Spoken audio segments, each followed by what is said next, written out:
What is going on, guys? This is Animana, and welcome back to a July live period pod of the Next Gen podcast, Field of 68, in collaboration with Athlete.ai. We back with my co-host, Mashu Nega. Shu, how are you feeling, man? We about to get to it. You got an early flight. I just got into Richmond. We tired, but the last episode, I told y'all we got something for you. So if you can see in the background my TV, I found a way to get a screen up in this hotel. And by the way, in my there may be a lag on this Wi-Fi. This Wi-Fi is not great. Don't blame me. Blame the Moxie Hotel, by the way. But anyways, I got the BYU logo. We're gonna do a BYU pod today. Let's go. What's up, Provo? You know what I mean? So, Yeah, Provo. so we're going to talk all BYU, who they're recruiting in the live period, and we're going to talk about how those prospects fit for Coach Kevin Young. It's his second year, going into his second year. They extended him this year, right? Sure, I think they did that in Yep. June. Kevin Young, I know people that listen to Field 68, 68 know his experience, but been assistant coach at Philadelphia 76ers, was associate head for the Phoenix Suns, very bright mind. How they play and how the team functions is more of an NBA style, more modern day basketball. So when we talk about the prospects that they are prioritizing, and shout out to the staff, by the way, for giving us these names, they kind of fit within that mold. So we got a decent amount to talk about. This is a BYU pod. I've been talking the fans' head off right now, Shu. So I'm gonna let you get to it. Actually, let's start at Augusta. Uh, Yeah. Dean Reichert for Utah prospects. He announced his top five. I know BYU was in there, Utah's in there, Stanford's also in there, and a few others that you know. But how does he fit for Kevin Young? I know they're prioritizing him. And just for the people that don't know, how does he play? Well, I'm gonna shout out the other schools in his top five. I think you mentioned BYU, Utah, Stanford, Washington, Clemson are the other two. Um, Dean is from Provo. He's a Utah kid. And so I think first and foremost, any college where you're going, you like to lock down your own city, especially if you got a top 100 type of talent in the vicinity. And so he's a priority for them. 6'6" wing, sniper, bullseye shooter from distance, exceptional off the catch. Doesn't need much room to get it off, and something that can translate BYU easily and at the next level easily. And so he's got great feel as a player, knowing where to be, knowing how to space. On ball, he's got enough wiggle to make plays off closeouts or when bigger guys are defending him. Um, but his skill set that's going to translate tremendously off the top is just going to be his shooting. And he's got great positional height. And so you're talking about a 6'6" guy who can shoot it from deep, fits into exactly what they're doing. He's a functional athlete. That may be the space that needs some improvement, but knowing and seeing how he's a worker, I believe he'll have a chance to maximize whatever strength and conditioning program he lands at the next space to get the most out of that space for him in his athleticism. But uh, in the transfer portal and the space where kids come and go as they please and as they rightfully should, BYU could be missing some kids off the top. I think you got Richie Saunders that's leaving, Dawson Baker. You got another perimeter player that they just brought in, UC Riverside, Nate Pickens, shooting 40% from three. And so they're going to have a position to fill, a perimeter player that can really shoot it. And he'll have the chance to be surrounded by some other great play creators. If Rob Wright decides to come back, or if there's some other guys that they bring in, he'll have a chance to thrive in that system because of his ability to shoot the ball. And so he fits pretty well. You got anybody else in your EYBL? That's one of my kids in EYBL. I think Austin Guzby might be one of them on that list. What you hearing about Austin and BYU and how that fits, Ani? Yeah, and for people that have been following this pod, we have talked about Austin a few times, so I'm not going to go too in depth. But Austin Gooseby, 6'6", he kind of puts you in this prototype of like Kay Cunningham's, Anthony Black, right? Like those big guards that have high feel that can, that really makes the right basketball play. Uh, Austin, I think like Kay was more PG. I feel like Anthony, I know he's not really playing point guard in the NBA, but was a little bit more assertive or wanted the ball in his hands or in high school. But Austin, when he has the ball in his hands, he's dynamic. He can shoot it. He can get to the rim. He finishes with his length and over bigs. He's just very creative as a finisher, and then his pull-up game is on point. Like his off the dribble scoring is what really impresses me with him. But he doesn't really force the issue too much. Sometimes I wish he did, but he's going to get his teammates involved. He knows how to play on and off the basketball. And for Coach Young, it makes sense, right? Guys with size that can dribble, pass, and shoot, right? That got high field that can exploit the size advantages, and really like can probably guard multiple spots as well. Because Austin has that capability, and I think he'll get better in college as far as just like a switchable defender. I think he's a good team defender. Sometimes he kind of just ball watches a little bit more for my liking, but I just think that's a maturity thing, and he'll get better in due time. But Austin, he it's him, it's them, it's Texas. Obviously, he has a brother, older brother, that's projected to be in the 226 NFL draft. That's at Texas, so people say it's them. But I also know talking to that family, fit, play style, all that's going to be very important, right? And I know when they went on the visit to BYU, they actually loved, like they watched practice, they really loved kind of what was going on there and how Coach Young kind of has that program rolling. But it's going to be a Texas BYU fight. I don't know if there's a leader right now. You know, the rumor is Texas, but also really wouldn't be surprised if it's BYU. And you can understand why, because he's someone that has versatility at 6'6" and can play multiple spots and can exploit a lot of advantages uh, that he has with his size. Yeah, yeah. I think to that, you got the prime example that he'll be able to watch right in front of him with how they play and utilize AJ. Obviously, he's not AJ, but you talk about the similar size, the similar, uh, to an extent, playmaking and just being a bigger guard who could play, make, dribble, pass, shoot, who likes being a passer, who is athletic enough. And so, them being able to see that, I think will be advantageous to BYU of how they play AJ will, probably attract some other guys in that similar mold as AJ, as Austin is. So I'm gonna add in another guard, a little bit smaller, not as tall, Deron Rippey. I All right, know so he's a now private. now we're going to Rock Hill. Now we done took the car, we done took the car, we done took the rental, and we driving from Augusta to Rock Hill. All right. Hey, what kind of rental we in? What rental we got? It depends who's if I can expense it. If I can expense it, we in an SUV, like we in a big. Gosh, there we go. I need some It space, comes off man. my own dime, we're gonna get a little Honda Sonata, what I mean? Like good on gas, just be there and back. Facts, facts, real good on gas. I ain't trying to spend that much, but Deron Rippey. I think he's been having a really good spring and uh, off season up until this point. In the top 100, he played well. The Euro camp over in Treviso, Italy, he played really well as well. And even in a couple of sessions in 3SSB, I feel like I saw the numbers about 16 points a game, 4 rebounds, 5 assists, 2 steals, shooting about 30-40% from three. Um, Recent other offers outside of BYU, you got Kentucky, UConn, NC State, Miami. I think I also saw visits he's got lined up for Texas, Bama, and UNC, all coming up this fall. But the player, strong built for his size, tough, Northeast, cold winter, tough guard. Yeah. He plays with a level of force kind of beyond his size. Really good off the dribble, crafty with his bounce.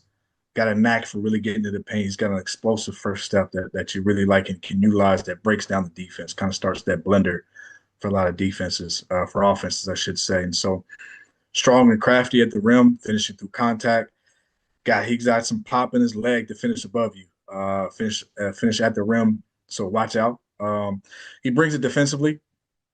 Not much versatility on that end, but he holds his own and comply and apply enough ball pressure to make it difficult for opposing guards. And so, with his aggressive mentality, his quick feet, his anticipation, he can be a stud on that side of the ball as well. Most effective with the ball in his hands, really as a play creator, but he can play off ball as well. He's got a respectable jump shot, shoots it at a pretty good clip, especially this spring. And he's smart, knows how to move, how to play without it as well. He fits into the style that they play. BYU likes to have multiple NBA style, multiple perimeter players if their bigs can as well, but guys who can really create off the bounce and just initiate offense, create offense, move the ball, pass. He can he can probably fit in this similar mold as a current transfer guard they just got there, Rob Wright. Probably not as skilled as passer as Rob is, but the same sort of tough, quick guard that can create. The passing skills are there. It's just something that's got just kind of got to groom out of him. But he fits that a tough guard that's got some leadership skills and intangible stuff that I think can really help that program as well. So, who you got at 3SSB?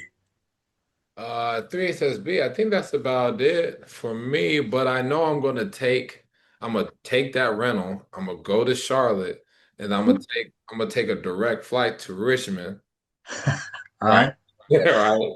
And All right. now I'm in Puma because there's some Okay. guys in Puma that they're actually going to watch. And by the way, Mm, I do agree with your assessment of Rippy. I think defensively there's some real upside because I saw in MBPA camp like how he navigated screens, got skinny, kind of stayed attached to the ball handler, and yep. just really pesky with it. I think there's some stuff there as like a someone that defends ball screens, like that can navigate through ball screens that will really help him at the next level. But back to Puma. There's two guys, well, there's three of them that they're actually going to watch. But two that I'm going to talk about is Alex Costanza, and then there's Tony Bryant. So Alex Costanza, he plays for Team Scoop. Again, kind of fits what Coach Young wants. He's 6'8", he's skilled, super skilled, really plays a lot on the ball. He's best when the ball's in his hands. His jumper has really improved, especially in like as a pull-up shooter. He can get to the rim. He can just rise above the defender and shoot because he's so tall. He kind of creates size mismatches because when he's playing on the ball and his team can maybe go a jumbo lineup, and then you may have someone bigger on him. He can get to a spot, score, or find his teammates. If you could put someone smaller on him, I've seen him kind of post up and really utilize his size and his strength to get a bucket. Uh, the game just comes very easy to Alex, right? So for people that are like, man, we want his motor up. And I agree to a certain extent because I do think defensively he could be a lot better. I think when you talk about high schoolers, anyways, in high school going to college, there's such a big learning curve when it comes to defense, right? Let alone offense. Defense is probably the biggest, right? Because it's every possession matters. You got to be very technical, even how you close out, your footwork. Like there's so many things you are taught high school, in college in regards to defense that these guys don't. But Alex, I wish he did kind of put more effort as like a defender, but the ability, the tools are there. But I don't think he's lazy. I just think right now he's so smart. He knows, okay, I know the pass is coming here. I'm going to kind of be, between here so I can kind of use my length to deflect the pass. Or I know this guy is probably going to try to get to the rim, so I'm going to back off a little bit and dare him to shoot. Like he's smart. Like he's a very, Mhm. very smart player. So he kind of uses his brain to kind of, okay, may not have to go so hard this possession, which is Mhm. okay. I mean, a lot of guys that are in the NBA, they still do it. A lot of guys that are in the NBA that have fixed it in the league, they were like that in high school. So I mean, there's nothing like earth-shattering with it. But I really like Alex Costanza, five star player. He's 6'8". He can really handle the basketball. He can shoot. He can play make. There's a lot of upside with him, and he just really fits how Coach Young really wants to play. Big guys that can dribble, pass, and shoot. Tony Bryant 6'10", he can really shoot the basketball. First time I saw him was at Tarkanian. He made multiple threes each game. And then when I saw him in Wichita for the May live period, he shot he shot a couple threes and he shot at a pretty high clip. I had to say it was probably in the mid to high 30s from three.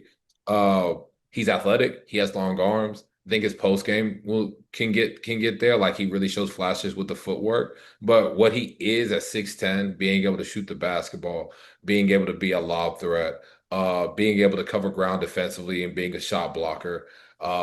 There's not a whole lot you can really ask for. It makes sense. And I think when you're going to talk further about some other guys, I think he could be someone that could be in DHOs because he has a functional handle for someone his size. Nothing crazy, but he can get downhill if he needs to. But like a DHO short role playmaker, pop guy. I think there's some upside with him as far as the decision maker because we see it in flashes. But what he is right now is his athletic, rim protecting, stretch five. It makes sense why they're really taking a look at it. But there's another big that they're looking at uh, going to Mississippi. Well, he's not going to Mississippi. He's from Mississippi, plays for Sip United, Sam. Yep, yep, So yep. I got to see Sam a couple times. I want to get your thoughts on what you think of him as a player and how he fits. I mean, you talk about 6'11", big, uh, who's got great size and great presence. Sam, Sam is Sam is still developing. I think sometimes it's lost on people's um, bigs at that size just take a little bit longer. Um, but he's got some game. He's got some good IQ, and he's got some presence and some natural stuff to him that if he continues to sharpen his blade, I think there's a lot left on the plate for him. And so again, uh, 6'11", paint press is big. He's got good length. Simple but adequate game with his back to the basket. He's predominantly, if he scores it, he's a play finisher. He can score a little bit back to the basket, but it's simple plays. And I think he can add a few counters to his game that I think can help. Because again, if you're 6'11" with his length and you got ability to kind of shoot over some other size and be a real threat down there with your physical tools, right? But it mainly is a play finisher. And so he's good playing behind defenses. Got some quickness getting off the floor, finishing with two hands. Defensively, again, another paint presence there with his size, his length. May not collect a lot of blocks, but he's going to deter a lot of shots. As far as fit goes, they got some of those guys who fit that big role for them already with, Keita that was there, Traore. They got young fellow there, Xavier Stanton. Hmm. Um, don't believe Funches if he decides to go there will play right away, but he's got a chance to really sit behind some people and learn and grow his game, which I think would be extremely beneficial to him. But screen setting, rim pressure, vertical threat. If he kind of keeps it simple with those things he can physically do now, I think would go well. Would bode well for him. He'll be able to finish plays behind defense, especially if you're talking about a lot of play creators that they want to acquire on that team on the perimeter and the space that they play with. Him paying behind defenses, or if the big, steps forward and helps off, he can gather and finish. And so he'll be on the receiving end of a lot of finishing plays and that style of offense. And the fact, too, that he can be an impact on the offensive glass with a lot of threes that they want to get up. And so if he's able to kind of continue to play with good pace and learn what Kevin Young and that staff is trying to teach him, I think he's got a chance to be really impactful there if he chooses to go there. So that's the other big out of Puma. And I think with Sam is to your point, it's not about what he is now. I definitely think it's just a down the road thing. He's still Mm-hmm. raw in some areas, but you see flashes of it. I thought at NBPA that was probably the best like string of games I've seen him play. To be honest with you, I saw he kind of even popped out and made a three. I'm not. It's gonna be a while till he's probably shooting threes in a college game, but the play finishing, the rim protecting, be on the receiving end where he just has to just finish, right? Is there. And I think if the school is patient and he's patient, like you're gonna really like reap You're going to Hmm. replace someone in a good way, and you'll get a starter level big at a high major school. Let me go back to Tony Bryant with his recruitment. Mizzou's in the lead right now, from what I was hearing. No, Miami's been in there, but hearing Mizzou right now is currently in the lead for him. So Yeah. there's that. They're also going to be targeting some international guys. One guy I know that they did like in NBPA camp was Sion Kita from Hmm. Spain. 7 foot, mobile, moves well, long arms, can face up and shoot, can get back to the basket game, has footwork, can switch and guard someone that I think can guard like on the in the pick and roll, just be as a hedger. He can do some drop coverage with him. I don't know how much he can really switch and guard, Rick, like on smaller guards. I'm not saying he's elite at that or anything, but there is upside, like as a hedger, as someone that can defend in multiple coverages, right? On Yeah. balls. If he were to play in the States, in my opinion, you're looking at someone that's a top 3 to 5 player in the country, and you would have an argument that he may be number one in that class. So Mm. that's the talent that he has. I'm not saying they're going after him heavy and stuff. I know they liked him when they saw him in Rock Hill. So I know they're going to be heavy international guys. They got it. They had Igor last season. He's in the draft, was a lottery pick, top 10 pick.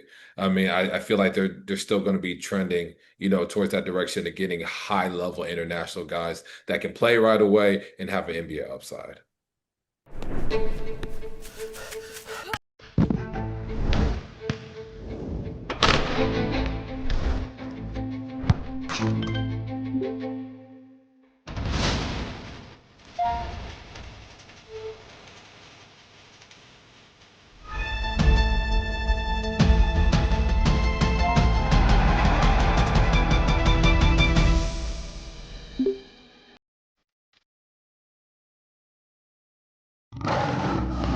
If you haven't heard by now, we have partnered with BetMGM for the season. We'll be using BetMGM lines to make all of our picks, and we'll have special offers for the listeners and the viewers. Download the BetMGM app and sign up using the bonus code FIELD. Deposit at least $10 and place your first wager on any game, and you'll receive up to $1,500 in bonus bets. Go download the BetMGM app and use the code FIELD today. I agree. I agree. That's the I would probably well now that was 2026, so I guess we moved to 2027. So TABC, we got a chance to run into some of the staff there at TABC, the Texas high school circuit live session that we had out here in Dallas. They're trying to dip into Texas. We talked about Austin, but now we're going to 27s in Texas. Who did you hear about what they liked and who they liked and who they'll probably be watching these next couple of sessions? Yeah, it's the top three 27s we have in the state that are, 5-star rated players currently. And the Marcus Spears, um, Ryan Hampton, and Dawson Battie. We'll start first with Marcus Spears. Fantastic player, right? Lefty, son of former NFL player Marcus Spears. He's mobile, he's athletic, he makes plays everywhere, right? Like the jumper is getting there, like the offensive skill is there, like being able to attack closeouts, be able to make the corner three. Uh, so I wasn't at the Gasso event a few weeks ago, but I watched their game against Texas Impact, and his team was down by like 15 or 16, and they end up losing by two. But when he imposed his will, like on the glass, protecting the rim, he made like three threes. Like it was something insane. Like he just took over the game, and they still lost, but he just moved different than everybody else, right? That's why he's labeled as a top 5 level player in the country, because there's not many guys that can impact both sides of the ball like he can. Ryan Hampton, younger brother RJ Hampton, dad Rod played at SMU. Someone that's really good in transition, can make shots, especially in spot up. I really like how he's competing more defensively. Like his energy and motor Mm-hmm. has been Mm-hmm. fantastic. Like on the Mm-hmm. glass, on defense, when he's not making shots, he's still like imposing as well. And you want guys like him in your program, right, and a fantastic kid. So it makes sense why, BYU loved him. We know he can score, right? We know he'll use his athleticism. We know he's really good in open court. But defensively and just his motor consistently has improved tremendously. So Ryan Hampton, that's kind of his game. And then lastly, Dawson Battie, son of Derek Battie, played at Temple. Uncle played in the league. If I'm Hmm. uh, Yep. Yep. 6'8", 6'7", 6'8". So he's like a combo forward. His jumper has vastly improved in the past. Like he was kind of more like capable to inconsistent shooter at this time last year. Now he's a dependable 3-point threat, especially off the catch and on movement. But he's still like blending his scoring, right? He's in the post, he's being physical. I remember just talking to him one time after a game, and he's like, "Yeah, my three wasn't on. I knew I needed to get in the paint and score." So just someone that has that feel mid game, knowing, okay, I got to really score inside so my team can win. And then when you see him at camps, you see him in just game team settings. He's doing what it takes to win. He has tremendous upside. His frame is great. Like you can really feel that in, and I think you'll have just an inside out threat that will be able to, play anywhere. So those three guys, they're no-brainer 5 stars in 227. And BYU, they have them high on their list of guys they need to target. And BYU is really trying to get into Texas. So that makes sense. If you're going to do that, go after those guys. Yep. So you have some guys outside the state. Yeah, yeah, no, I do. First, I'm gonna touch on those three because I really like those three guys, and I think they're leading the way in that 27 class with some other ones behind them. But like you said with Dawson, I think there's some intangible stuff that I love with Dawson. I went to practice early in the summer, and he was the most vocal. He was trying to win every sprint.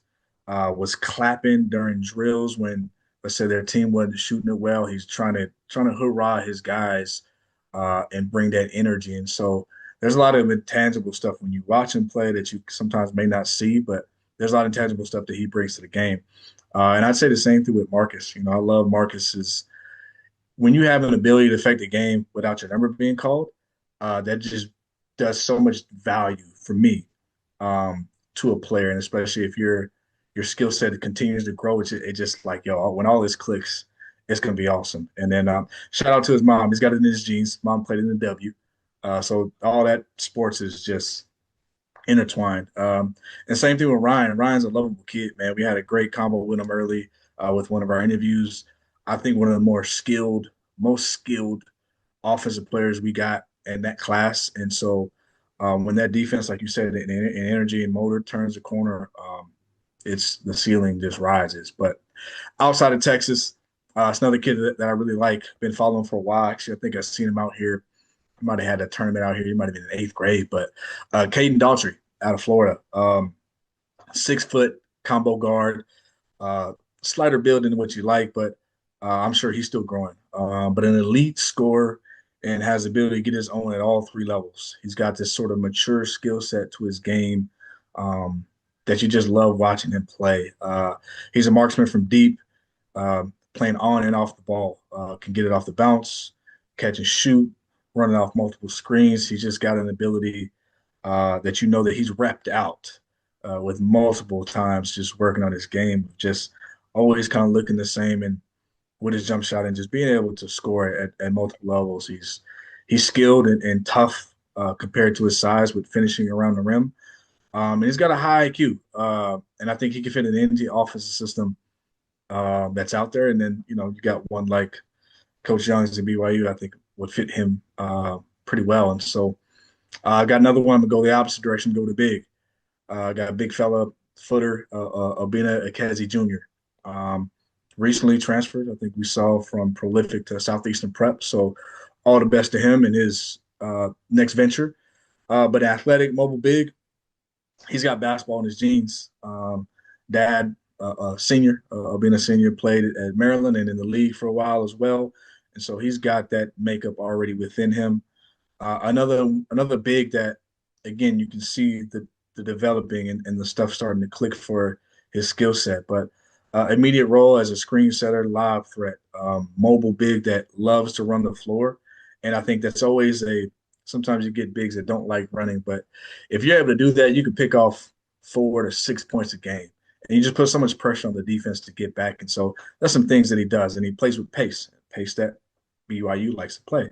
And so with the budding skill set, he's got a little bit of back to the basket game. He can bury some guys and play big, but skill set is evolving. I think, like you were talking about earlier with Tony Bryant, Obina's a little further away, but I think he's shown a little bit there that he can sort of be a hub in down the line as far as like playing the DHOs, playing short roles, making reads and making passes from the top of the key. But he's got impactful tools. Again, a true big. I think he might be number one in his class at 27 at the center position, but he's got the physical tools and the long term upside. Again, if he can be patient, BYU be patient, put it together.